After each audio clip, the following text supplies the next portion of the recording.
I made the dumbfounded point on my Monday show that Micah Parsons absolutely all-time blew it back in March when one-on-one, man-to-man, eye-to-eye with Jerry Jones, alone in Jerry's office, Micah didn't immediately jump across the desk and shake hands with Jerry Jones over the verbal offer, the handshake kind of offer that Jerry made to Micah, that Jerry says was for almost $200 million guaranteed dollars. What?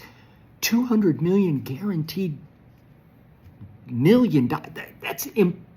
That's so over the top. That's so outrageously wrong for Jerry Jones to do that Micah could have been seriously golden if he had immediately just said, deal. Thank you, Jerry. I love you, Jerry. Jerry, as he says, reached. Did he reach? He, as I said, he reached from Dallas, Texas, all the way to Point Barrow, Alaska on that one. That would have made Micah, in guaranteed dollars, being paid more than all but 6 NFL quarterbacks. It crushes the deals that Myles Garrett has, that TJ Watt has, that Nick Bosa has, any of those edge rushers, any of them. Max Crosby, it just annihilates them. It nukes them.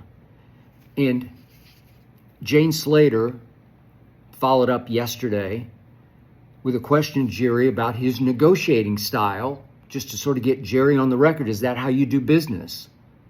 And Jerry told the story of how he bought the Dallas Cowboys, a story I first reported in my book. This is a ways back, but I had it straight from the horse's mouth from Jerry Jones. This is back, the book came out in 1990, but I was writing it through that 1989 first season of Jerry Jones, and he told me in detail the story of how he bought the team that was all corroborated in great detail, gory detail, by the ex-owner Bum Bright, who despised Tom Landry and had many offers, according to Bum Bright, way more than what Jerry was able to sort of rub two sticks together to come up with. He was by far the lowest bidder, the one who didn't belong. But Bum Bright got a kick out of Jerry, and Bum Bright wanted Jerry to have the team because Jerry was the only bidder who said, I'm not going to keep Tom Landry.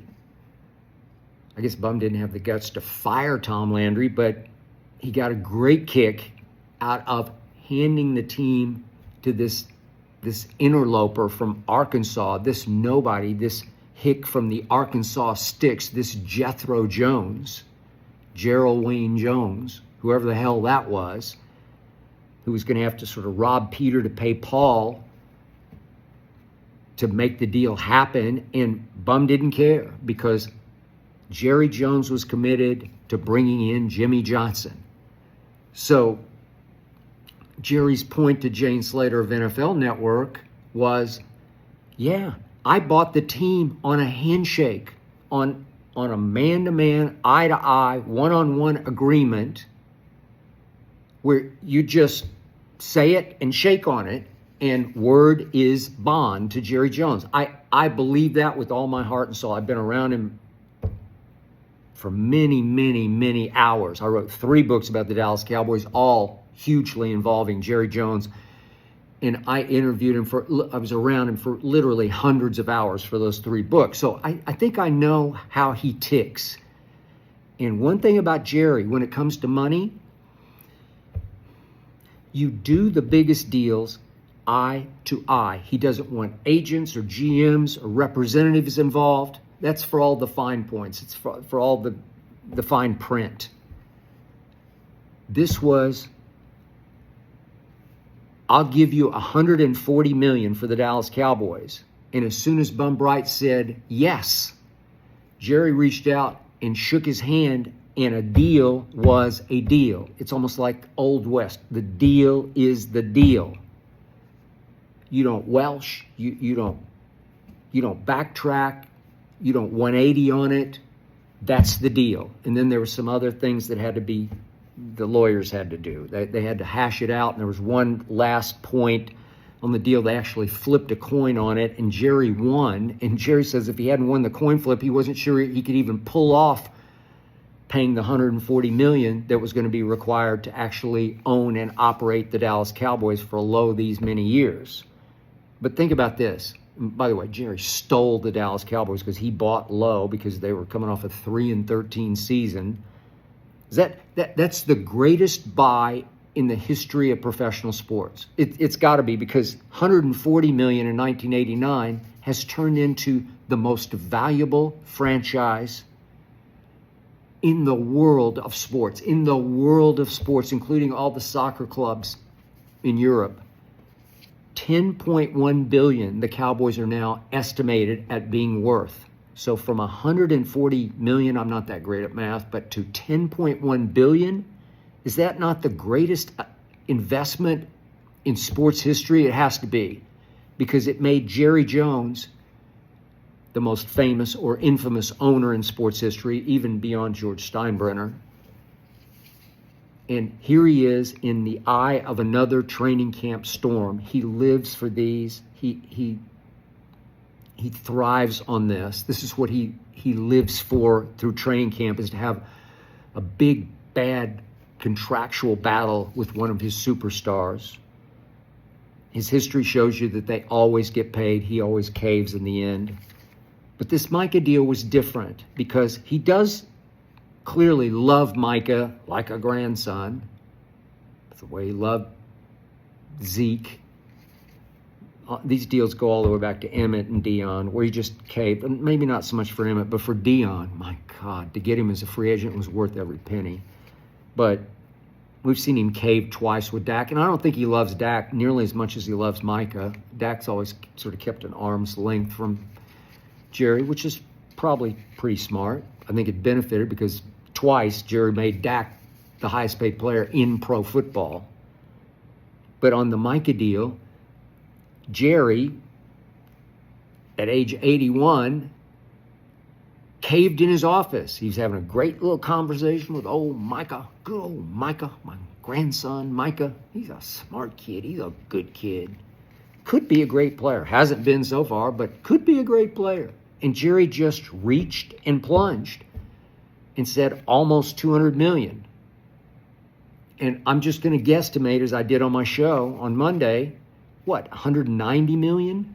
Let's just say it's that. Again, that would make him, on pure guaranteed money, the 7th highest paid player in pro football. Only 6 quarterbacks would be above him, and a whole bunch of quarterbacks that I detailed: Mahomes, Kyler, Lamar, Baker. You just go on and on. They would be below Micah in guaranteed dollars. That's insane. Jerry would be getting skewered for losing his mind and way, way, way overpaying a Micah Parsons who has not lived up to his hype on the field. I've detailed that again and again, and I don't want to beat the quote-unquote dead horse over that, because I think the dead horse is going to be me as a Cowboy fan when Micah signs and we're stuck with his giant deal that he'll never be able to live up to and will start to crumble under the pressure of. But the point was, Micah didn't understand how Jerry does business. Micah had Jerry by the, so to speak, footballs in Jerry's office, had him vulnerable, had him emotional, had him right where he wanted him. But it was just one-on-one, and Micah's thinking, well, I got to get my agent involved. No, you don't. This is the one owner who's not trying to manipulate you into signing something that has trapdoors written all over it. No, he's not trying to take advantage, Micah. He was trying to love you like a grandson, to spoil you rotten. He was trying to say, you know what? You're my guy, Micah. You're my next great grandson. Way to go, Micah. I got you. I got you, young man. I got you right here. Here's your deal. And Jerry says, let's just say he said, I'll give you 190 guaranteed. Let's do it right now. Let's shake hands on it. You have to plunge, Micah. You have to know with whom you are dealing, Gerald Wayne Jones Sr. You have to know how he bought the team that you play for. You have to know how he operates. That word is bond. That right there on the table, it might have as well have been written in contractual form, was, let's just call it for sake of this discussion, 190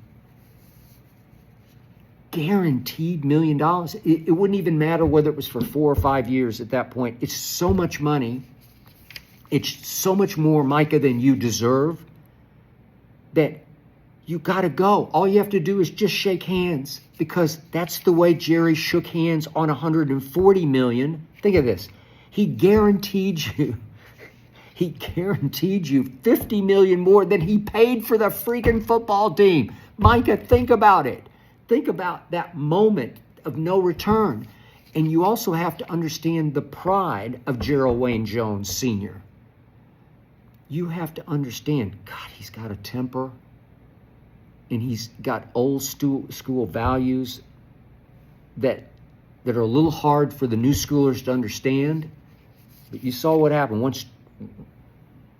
Once he proposed a toast to Jimmy Johnson in a restaurant at the league meetings after the 93 Cowboys season and the Super Bowl, the second in a row, what happened? He proposed a toast, and Jimmy's sitting at the head of the table. Jerry was standing. He walked up to the table. To the Dallas Cowboys.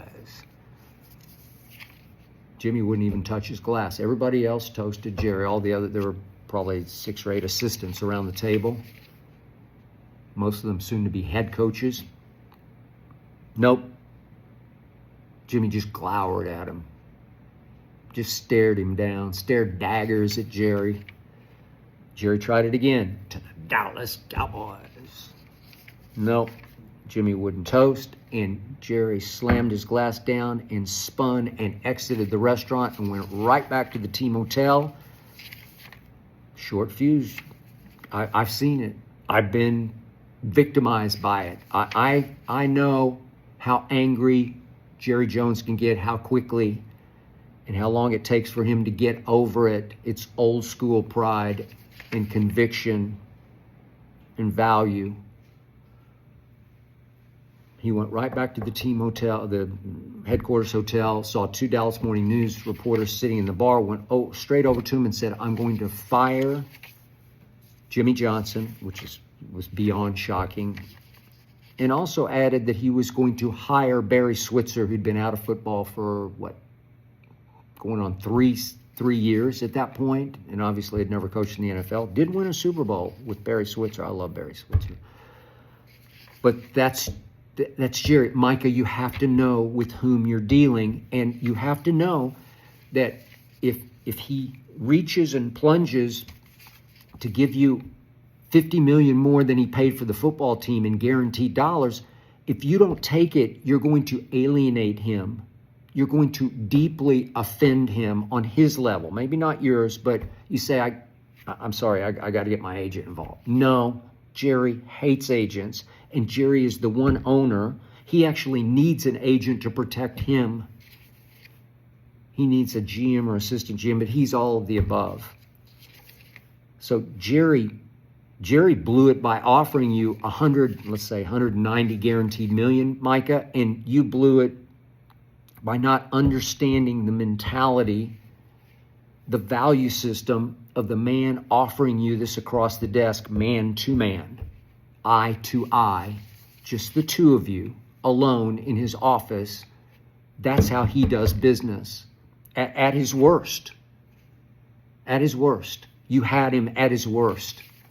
All you had to do was say, deal, done, thank you, God bless you, let's go get him. And then you go, as I said on my show on Monday, you go straight to your car, you call your agent, you say you won't believe what he just agreed to, and then maybe the agent gives you 4 or 5 deal points that you need to smooth out with him, and you call him back the next morning in euphoric, just hysteria at that point, like you're out of your mind, as Jerry would have been, and you're planning the announcement press conference, and then you hash out 4 or 5 points. You could do it without your agent, just with his advice, with his guidance. I don't know. You had him, Micah, and now you don't have him, because he's still he's still raw in his pride that you just spat on him, basically, that you just spat on his offer and said, no, I got to talk to my agent. No. Now look what's happening.